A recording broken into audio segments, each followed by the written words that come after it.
Joining me now is the Ohio Congressman, Republican Warren Davidson, back with us once again here on the Hill. Congressman, always nice to see you. Thanks for being with us tonight.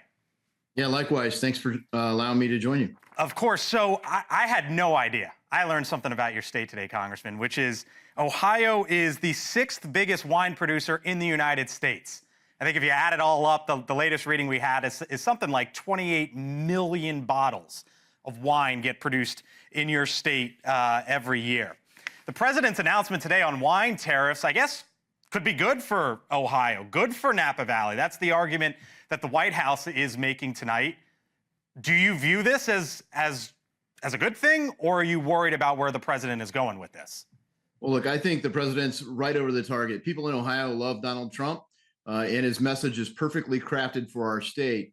You know, I was in manufacturing before I was in Congress, and we don't have a level playing field in manufacturing, and not just with China, with lots of other countries too. Donald Trump is taking that on and saying, if you want to tariff us, we're going to tariff you. And yeah, while America might import more French wine than France imports American wine, or certainly more than they import Ohio wine, they import a lot of bourbon, and they import a lot of other things from the United States. So I think the message is clear. Come negotiate with us, treat us fairly, and then help us deal with China.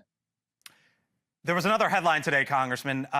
Gold hit an all-time high today. And as you know, gold is normally a hedge against inflation, and it is a flight to safety in uncertain times.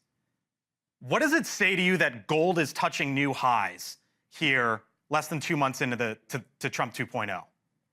It says we don't have sound money. It says there's not a lot of confidence that the government's going to get the giant deficits under control. Is it sound money or sound policy coming out of the White House?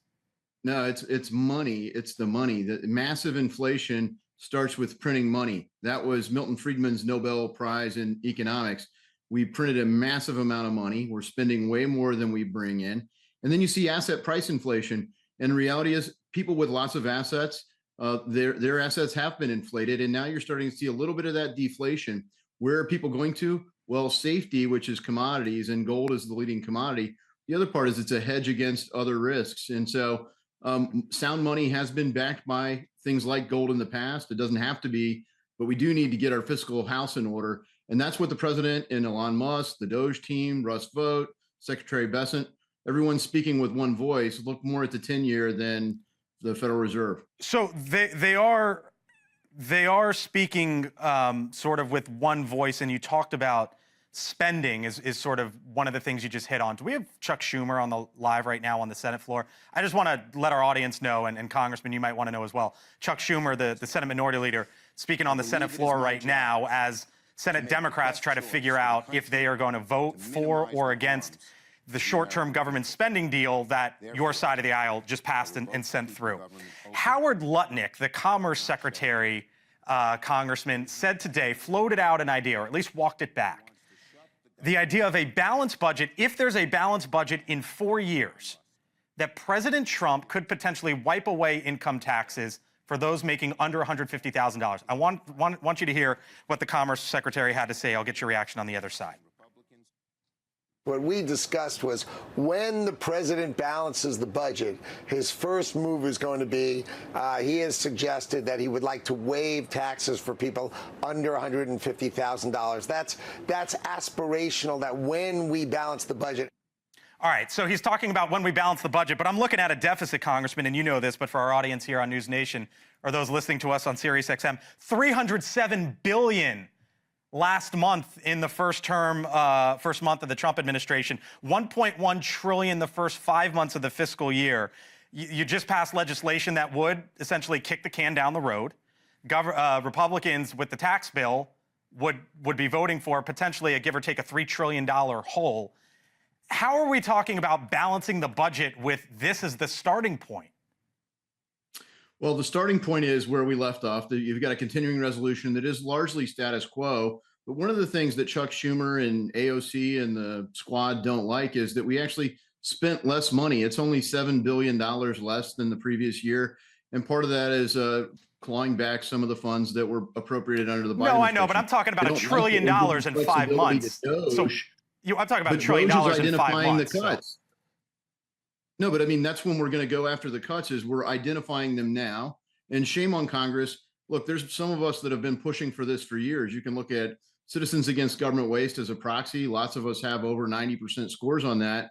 And now we've got Doge. And the great thing is we've got colleagues that historically have had 50, 60% scores on Citizens Against Government Waste scorecard. Okay. Now they're celebrating Doge. They want to be in the Doge caucus. They want to join events, and they're taking these tougher votes.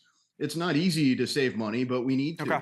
And historically, even Chuck Schumer is saying, yeah, in Medicare and Medicaid, there's payment issues. So that need speaking addressed.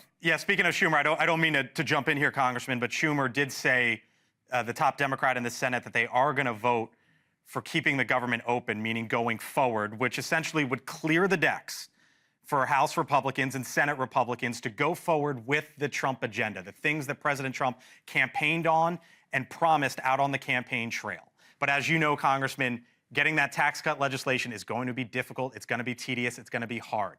Do you think it's a guarantee that Republicans are able to get that tax cut legislation by the start of this summer or by this summer?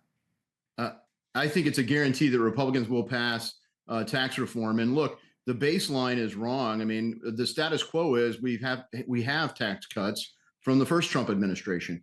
The reality is if we fail to act, everyone's going to get a massive tax increase. So talk about putting the brakes on the economy. If you took money out of everyone's pocket, talk about making it hard to deal with Biden inflation, is if you took the money out of people's pocket and raised their taxes right now, that would be terrible for the economy. So I think we will get that done. And I think we'll get some measure of other tax reform done.